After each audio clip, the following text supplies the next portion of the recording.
Very soon, NASA will be sending a new probe to Mars. It's called Mars InSight, and it's a lander that will teach us more about the history and evolution of Mars. After traveling over 300 million miles through space and reaching the Martian atmosphere, InSight will have only 6 minutes to slow down and land safely. It will be going 14,000 miles per hour and carrying more mass than the previous Phoenix lander. InSight is also scheduled to land at a higher elevation, known for severe dust storms. All these entry, descent, and landing challenges must first be worked out by the engineers and scientists back at the lab.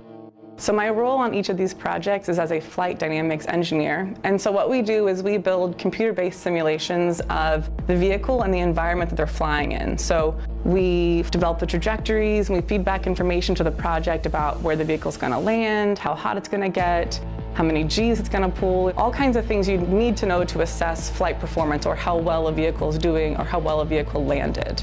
And those are all the information that we give back to the engineers, and they kind of use that to revise their designs. It's very exciting because every time we fly, we're learning more about the design, we're learning more about the system, and we get to incorporate new technology into the next iteration. After InSight, we'll launch Mars 2020, but with some improvements.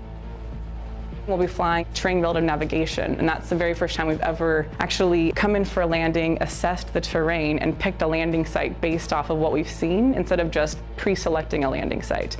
And so that's something that we hope will feed into future human missions, and even our Mars sample return, which will hopefully come after Mars 2020. It's a very cyclical process. We learn everything from the past that we can, and we apply all those things to the future projects and future missions.